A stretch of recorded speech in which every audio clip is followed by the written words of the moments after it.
At a family gathering, my cousin bragged, "I stole your job promotion by sending fake emails in your name." The room fell silent as she laughed. "You'll never work there again." I calmly pulled out a folder. "Funny, because HR just sent me these emails from you." Her smile dropped as my boss walked in behind me. Family gatherings at my house were always a mix of love, food, and quiet competition.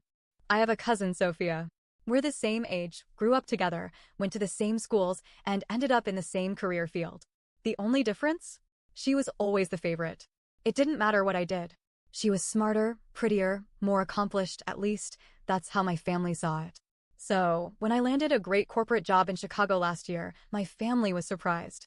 And when I got put up for a promotion just a year later, they were even more shocked. I worked my ass off for it. I stayed late, took on extra projects, and made sure my work was the best. Everyone in my department said I was the obvious choice. Then, one day, my boss called me into his office. "We've decided to go in a different direction." I didn't get it. Fine. It sucked, but I moved on. Then I found out who got the promotion. Sophia. I didn't even know she worked at my company. Last weekend, my parents hosted a big family gathering. The usual crowd showed up, my aunts, uncles, cousins. I hadn't seen Sophia since I found out she got my promotion. But she found me. I was sitting at the dining table when my aunt asked a simple question. "How's work?" Before I could answer, Sophia smirked, swirling the wine in her glass like she was the damn Queen of England. "Oh, you mean my job," she said, her voice dripping with fake sweetness. "The one I stole?" The room got quieter, but a few people chuckled, thinking she was joking. I wasn't laughing. "What do you mean?" I asked, forcing my voice to stay calm. She leaned in slightly, just enough so only a few of us could hear. "Oh, you didn't know?" She giggled. "I sent fake emails from your account to HR, made you look like a real nightmare. Told them you were bad-mouthing your boss, talking about quitting, all kinds of stuff. Guess they didn't want someone like that leading the team." She took a slow sip of wine, watching my reaction. I could feel my heartbeat in my ears. She wanted me to be upset. She wanted me to explode. Instead, I took a deep breath and smiled.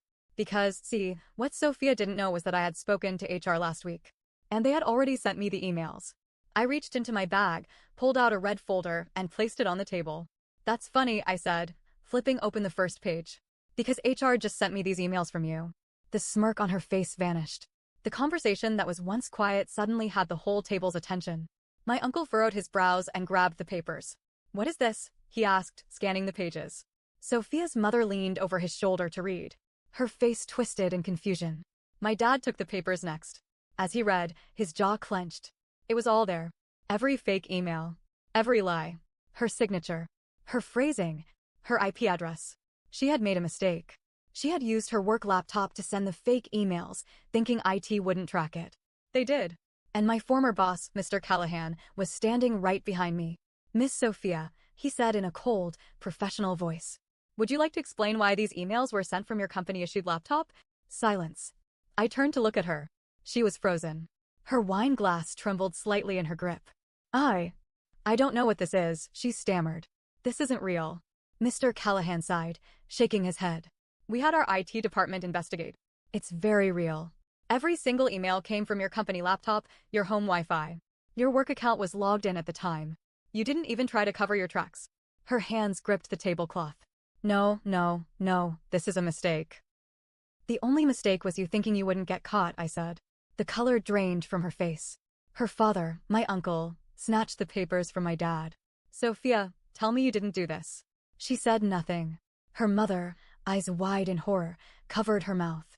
"Sophia," her father said again, this time with more force. She still didn't speak. And then Callahan dropped the final bomb. "Oh, and by the way," he said, pulling out his phone, "I recorded everything you just said a minute ago." He pressed play. Her voice rang out clearly. "I sent fake emails from your account to HR, made you look like a real nightmare." Gasps. My aunt nearly fell back in her chair. My dad swore under his breath. My uncle went pale. Sophia's mouth opened and closed like a fish. I could practically see her brain short-circuiting. "You," she choked out, looking at Callahan. "You recorded me?" "I had a feeling you'd admit to it," he said. "And now we have all the proof we need." Sophia turned to me, her eyes desperate. I was just kidding," she blurted. "It was a joke. I didn't actually do it. I was just messing with you." No one in the room believed her. Her mother started crying. Her father's face hardened. Mr. Callahan exhaled sharply and shook his head. "You're fired." Sophia looked like she was about to be sick. She turned to me, her eyes wide and pleading. Please, please, don't press charges. I'll fix it. I'll resign. I'll leave the company. You can have the job. I leaned back, pretending to think about it. Oh, you're definitely resigning, I said. But whether or not I press charges, well, that depends on my mood. The room exploded into chaos. Her father yelled. Her mother sobbed. My uncle, a lawyer, started talking about how many laws she just broke. Sophia sat there, frozen in shock. I stayed quiet, just watching her world crumble. Because, for the first time in my life, she wasn't the favorite anymore. Sophia sat there, pale as a ghost, gripping the table like it was the only thing keeping her from falling over. Her father, Uncle David, was still reading through the emails, his hands shaking with anger. Do you have any idea what you've done? He finally said, his voice eerily calm. Sophia swallowed hard. Dad, I just know. Shut up, he snapped, slamming the papers down. Do you even realize how illegal this is? Identity fraud, corporate sabotage, defamation. My aunt let out a choked sob, gripping her chest like she was about to faint. The rest of the family just sat there, stunned, eyes darting between Sophia and the mess she'd made. And then, out of nowhere, you can't prove it was me. Her voice was quiet, but the words hit the room like a bomb. Everyone froze. I blinked, barely believing what I just heard. Excuse me? Mr. Callahan said, raising an eyebrow. Sophia took a deep breath and straightened up, regaining a little of her composure. You have emails. Okay, but that doesn't mean I sent them. Someone could have used my laptop. Or maybe IT made a mistake. Or, Sophia, for God's sake, her mother whispered. But she kept going. You said you have my IP address? Who's to say someone else wasn't using my Wi-Fi? You can't prove I physically typed those emails. I never signed anything. I never put my name on it. There's no hard proof. I stared at her, disgusted. She knew she was caught, but she was already trying to slither her way out. Callahan tilted his head, amused. You do realize our IT department tracks keystrokes, right? He said. Sophia flinched. They recorded the exact times and locations of every email sent, he continued. They even have a screen recording of you typing some of them. Silence. Absolute silence. For the first time all night, Sophia looked genuinely afraid. But then she clenched her jaw and did the only thing she knew how to do. She doubled down. This is harassment, she spat. You're all ganging up on me. This isn't even about the job. You just want to humiliate me. She turned to her parents, desperate. Mom, Dad, are you really gonna let them treat me like this? Like some criminal? Uncle David shook his head. You're a criminal. Her face twisted in shock, as if it was just now sinking in that her own father was against her. That's when her brother, my cousin Ethan, finally spoke up. You always do this, Sophia, he muttered. She turned on him. What the hell is that supposed to mean? Ethan scoffed, leaning back in his chair. You act like you're better than everyone. You cheat, you lie, you sabotage people, and when you get caught, you play the victim. Her face went red. I don't, you do, he cut in. You think we don't remember what you did to Rachel? Or how you stole Taylor's internship? You do this all the time. Rachel, our cousin, shifted uncomfortably in her seat. Taylor, our other cousin, just shook his head. Sophia's mother wiped her tears, looking at her daughter like she was seeing her for the first time. Oh my God, she whispered. You really did this, didn't you? Sophia gritted her teeth, her eyes darting around the room, looking for someone, anyone, to take her side. No one did. That's when she made her biggest mistake. She tried to turn it on me. You set me up, she hissed. You just wanted revenge because I got the job. I laughed. Actually laughed. You admitted to it, Sophia, I reminded her. Out loud. In front of everyone. Her eyes flicked to Callahan's phone, still in his hand. That recording is illegal, she snapped. You can't use it. Callahan raised an eyebrow. Actually, in Illinois, it's perfectly legal to record conversations you're part of, he said. Nice try, though. She swallowed hard. Her mother put her face in her hands. Her father rubbed his temples. And then, just when I thought it couldn't get worse, my uncle stood up, slowly. We need to talk, he said. Now. But he wasn't talking to Sophia. He was talking to me. My stomach dropped. What? I asked, caught off guard. He motioned for me to follow him into the next room. I hesitated. Callahan gave me a small nod, as if to say go ahead. I got up and followed my uncle into my dad's office. He closed the door behind us. For a moment, he just stood there, rubbing his forehead like he was trying to choose his words carefully. I need you to let this go, he finally said. I blinked. Excuse me? He sighed. Listen, Sophia was wrong. I know that. But pressing charges, filing a lawsuit, it'll ruin her life. I just stared at him. She tried to ruin mine. He exhaled sharply, pinching the bridge of his nose. You're right. But this will destroy our family. Your aunt is already a mess. If this goes public, it'll be humiliating. You won, okay? She lost. Just let it go. I couldn't believe what I was hearing. You want me to drop this? I said, my voice rising. I'm asking you to, he said, his tone firm. I clenched my fists. Would you be saying this if I were the one who did it? He flinched, but didn't answer. That told me everything I needed to know. I took a deep breath, trying to keep my voice steady. You're a lawyer, right? I said. He nodded slowly. Then you know damn well that actions have consequences. His jaw tightened. This isn't just about Sophia, he muttered. Then who is it about? He hesitated. Then, finally, it's about your aunt. I froze. What? He ran a hand through his hair, suddenly looking exhausted. She's sick, he admitted. She hasn't told anyone yet. We just found out last month. I felt like the ground had been ripped out from under me. Sick? How? His voice was barely above a whisper. Breast cancer. I sucked in a sharp breath. She's already falling apart, he continued. If this goes to court, if Sophia gets arrested, I don't know if she can handle it. I need you to think about it. I stood there, heart pounding, mind racing. This wasn't part of the plan. I had every right to go after Sophia. But now, if I did, it might break my aunt in the process. And for the first time that night, I didn't know what to do. I stood there in my dad's office, staring at my uncle like I had just been punched in the gut. Breast cancer? I repeated, my voice barely above a whisper. Uncle David nodded, his expression heavy with exhaustion. She doesn't want anyone to know yet. She's starting treatment soon, but if this blows up, if Sophia gets arrested, it might push her over the edge. My brain was spinning. Minutes ago, I had the upper hand. I had one. And now? Now, I was being asked to walk away. To let the person who sabotaged me off the hook. To protect the very family that stood by and let her get away with things for years. I clenched my fists. You're asking me to just forget this happened? I said. I'm asking you to think about your aunt, he corrected. And what about me? I shot back. She tried to ruin my career. She bragged about it. Uncle David sighed. I know, he admitted. And I hate what she did. But if this goes to court, it won't just hurt Sophia. It'll destroy your aunt. I took a shaky breath, my mind racing. This was so like my family. Sweep things under the rug. Protect the golden child. I wanted to scream. I wanted to say no. And then, there was a knock at the door. We both turned as it slowly creaked open. And standing there, face pale and eyes wide, was Sophia. You're lying, she whispered. Her voice was small. For the first time all night, she looked genuinely vulnerable. You're making that up to get me out of this. Uncle David turned to face her. I wish I was, he said quietly. She swallowed hard, stepping into the office, her usual arrogance completely gone. Mom's really sick, she asked, voice shaky. She didn't want to tell you until after treatment started, Uncle David admitted. Sophia's hands started trembling. I watched her closely. Was this real? Or was it another act? Then, her expression twisted into something angry. This is your fault, she spat at me. You just had to bring this up at a family gathering. You could have handled this privately. But no, you had to humiliate me, stress Mom out, and now you're threatening to send me to jail? I actually laughed. Are you serious right now? I snapped. You did this to yourself. I didn't force you to send those emails. I didn't make you lie. And I sure as hell didn't make you brag about it in front of everyone. Sophia's hands balled into fists. If you go through with this, you'll be ruining Mom's life. She was deflecting. Again. But this time, I could see something else in her face. Panic. Not just about our aunt. Something else.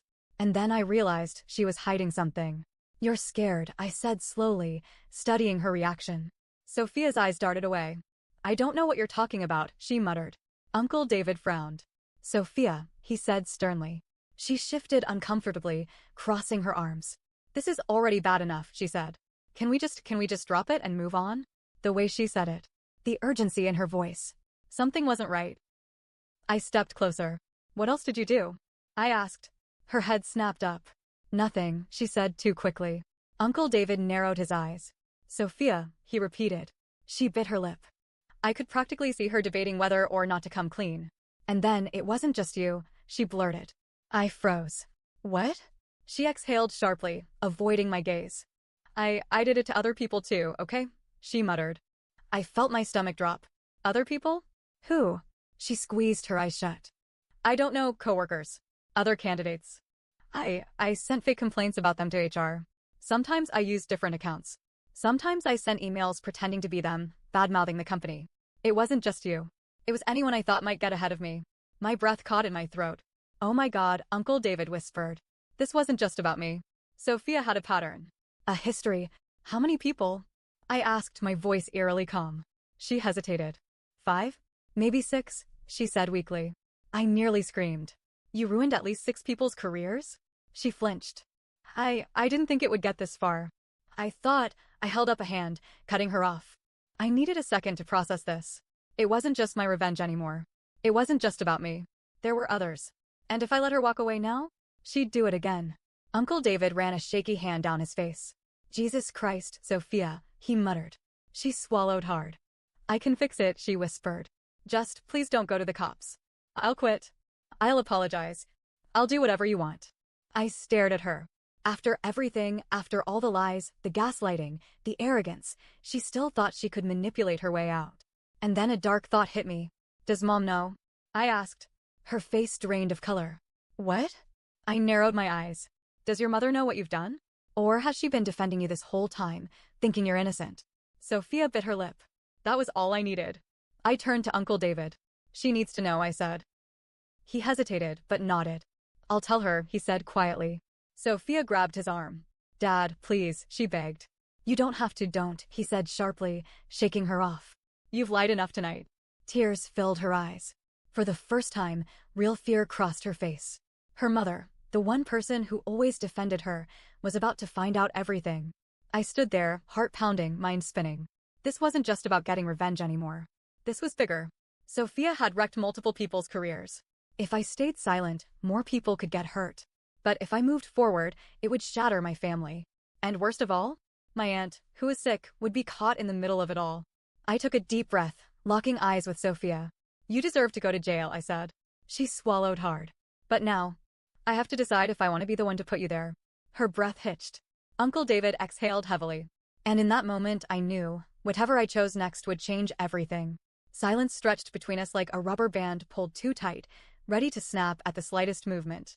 Sophia's face was pale, her hands shaking. Uncle David looked exhausted, his fingers pressed to his temple like he was trying to force away a headache. I could feel my own heart pounding. I had never been in this position before. I had never held this much power over someone, especially her. What are you going to do? Sophia whispered. I didn't answer right away, because I didn't know. I wanted justice. I wanted every person she had sabotaged to know the truth. But was I willing to watch my family fall apart in the process? Would my aunt survive it? Would I? Before I could say anything, the door suddenly swung open. And there she was. Sophia's mother. My aunt. She had been crying. Her eyes were swollen and red, her hands trembling at her sides. But the moment she looked at Sophia, her expression was unreadable. Mom, Sophia said, her voice cracking. Not a word, my aunt said, her voice hoarse. Sophia's mouth snapped shut. And then my aunt turned to me. Is it true? She asked, her voice barely above a whisper. I nodded.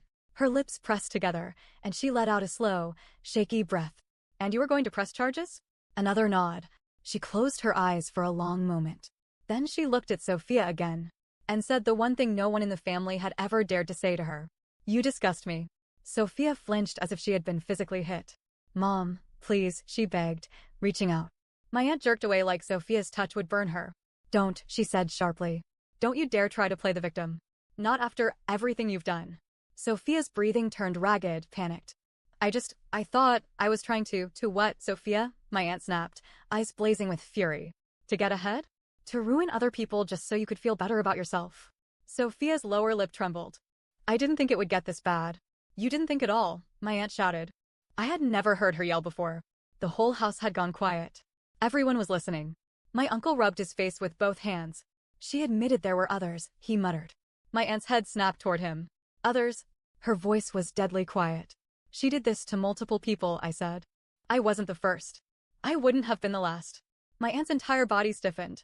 Then, slowly, she turned back to Sophia. You're a monster, she whispered. Sophia let out a strangled sob. No, Mom, please, shut up. Another wave of silence crashed over the room. Tears streamed down Sophia's face. Mom, I'm sorry, No, you're not, my aunt interrupted, voice cold. You're sorry because you got caught. Sophia shook her head frantically. I can fix this. How? My aunt snapped. Tell me, Sophia. How do you fix this? Do you give these people back their jobs? Do you erase the damage you've done? Sophia's mouth opened, but nothing came out. Because there was no way to fix it. My aunt covered her face, shoulders shaking. I raised a fraud, she whispered. Sophia let out a broken sob. Mom, please don't say that. My aunt dropped her hands. You did this to yourself, she said. I spent my entire life defending you, making excuses for you. And this whole time you've been lying. You've been destroying people. Sophia turned to my uncle. Dad, please, tell her I have nothing to say to you, he muttered, refusing to look at her. Sophia let out a strangled noise. She had never been ignored like this before. Never been abandoned. Never been truly alone. But she was now. And she knew it. Sophia wiped her tears, taking slow, shaky breaths. I'll make this right, she whispered, voice trembling. I crossed my arms. How? She didn't answer. She didn't have an answer. Because there was no way out of this. I exhaled sharply. I'm pressing charges, I finally said. Sophia let out a sharp gasp, her entire body stiffening. No, she whimpered. Please, no. I turned to my aunt. I'm sorry, I said. And I meant it. I was sorry for her. But not for Sophia. My aunt let out a shaky breath and gave me a nod. Do what you have to do, she said softly. Sophia started sobbing again. Mom, don't let her. I can't save you from this, my aunt said. Not this time. Sophia looked like she wanted to scream. Like she wanted to run. But there was nowhere left to go. Sophia was arrested 2 weeks later. She was charged with identity fraud, corporate sabotage, and defamation. Her company sued her for damages. She lost everything. No one in the family defended her. Not her parents. Not her brother. Not even my grandparents. The golden child had finally fallen. And for the first time in my life, I wasn't the one being told to try harder. I had won. Not just the revenge. But my freedom. And damn, it felt good.